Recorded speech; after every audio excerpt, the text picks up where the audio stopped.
പഴംപൊരി ഉണ്ടാക്കാൻ പോകണം. ഇത് രാവിലത്തെ കുറച്ച് ദോശമാവ് ഉണ്ടായിരുന്നു. അപ്പോൾ അതിൽ ഗോതമ്പ് മാവ് ഒരു കുറച്ച് ചേർത്തു, ഈ പഞ്ചസാരയും ചേർത്തു.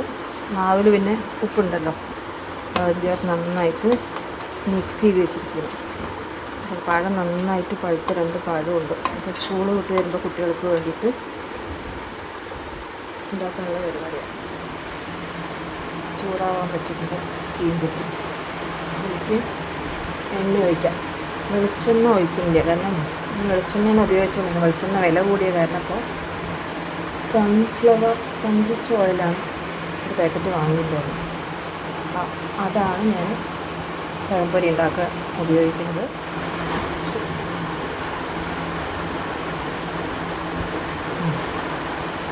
എണ്ണ ഒഴിച്ചിട്ട് ചൂടാവട്ടെ, നന്നായിട്ട് ചൂടാവട്ടെ. പഴം ഞാൻ മുറിക്കാൻ പോകണേ ഉള്ളൂ. ചൂടാകുമ്പോഴേക്കും വേഗം മുറിച്ചെടുക്കാം. വേണ്ട, നന്നായി പഴുത്ത പഴമാണ്. കളറൊക്കെ മാറി തുടങ്ങി. അപ്പോൾ ഇതിനെ മുറിച്ചെടുക്കട്ടെ. എല്ലാം മുറിച്ചെടുത്തു. ഒരുപാട് നീളത്തിലല്ല, പറ്റണ പോലെയൊക്കെ മുറിച്ചെടുത്തു. നന്നായി പഴുത്ത പഴമാണ്.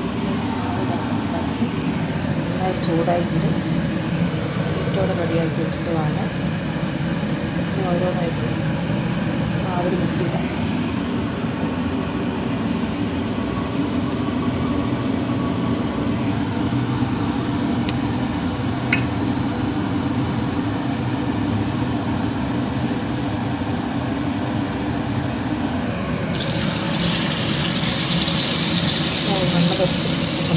അത് ദൂരത്ത് വെച്ചുകൊണ്ട് മാവിൻ്റെ പാത്രം കുറച്ച് അടുത്ത് വെക്കണം. ദൂരത്ത് വെച്ചു, അതുകൊണ്ടാണ് എണ്ണ പൊരിച്ചു കുറച്ചടുത്ത്.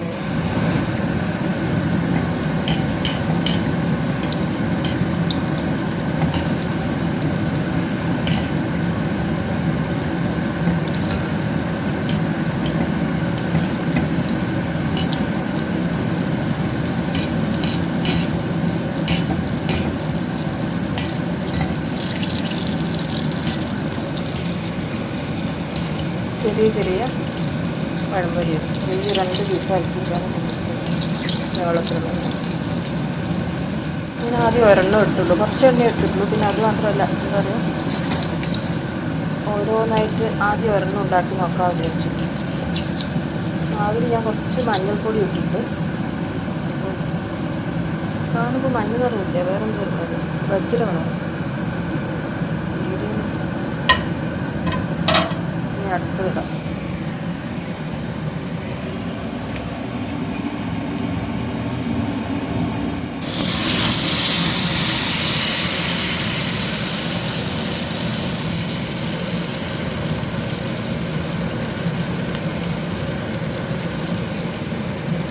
നല്ല ചൂടായിട്ടുണ്ട്, നല്ലോണം ചൂടായതുകൊണ്ടാണ് ശരിയായത്. അതെന്താ വെച്ചാൽ വീഡിയോയ്ക്ക് ശ്രദ്ധ കൊടുക്കുമ്പോൾ നമുക്ക് ഉണ്ടാക്കുമ്പോൾ ഒരു ബുദ്ധിമുട്ട്.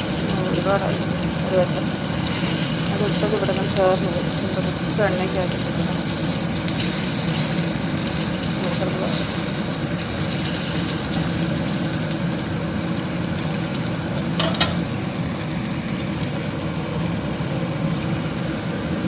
ഉണ്ടല്ലേ, കാണുമ്പോൾ എനിക്ക് വലിയ തോന്നി.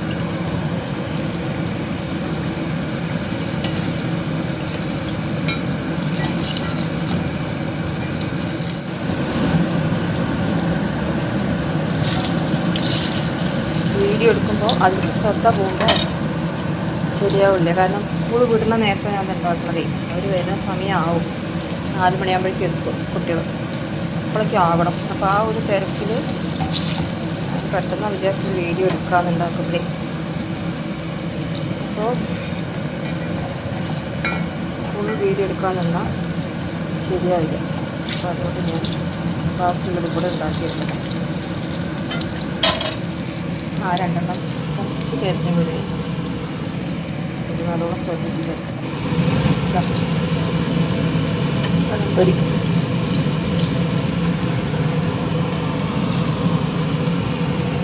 കുറച്ചായി, കുറച്ചും കൂടി ഉണ്ട്.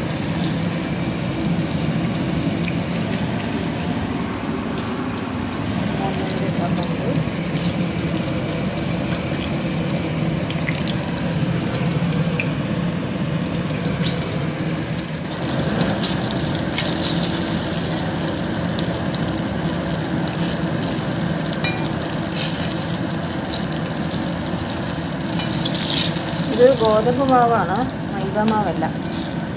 മൈദ മാവാണ് നല്ല ടേസ്റ്റ് ഉണ്ടാവുള്ളൂ കടയിൽ നിന്നൊക്കെ വാങ്ങുമ്പോൾ കിട്ടുന്ന പോലെ. പക്ഷെ കുറച്ച് മൈദ ഞാനങ്ങനെ അധികം ഇപ്പോൾ ഉപയോഗിക്കാറില്ല. ഇപ്പോൾ ഒന്നല്ല, മുമ്പും അങ്ങനെ ഉപയോഗിക്കില്ല, വല്ലപ്പോഴേ ഉപയോഗിക്കുള്ളൂ. അപ്പോൾ അതും നിർത്തി. പുറത്ത് വാങ്ങുമ്പോഴൊക്കെ കഴിക്കുന്നില്ലാണ്ട് വീട്ടിലുണ്ടാക്കുമ്പോൾ ഗോതമ്പ് മാവ് കൊണ്ടാണ് എല്ലാം ഉണ്ടാക്കൽ അധികം.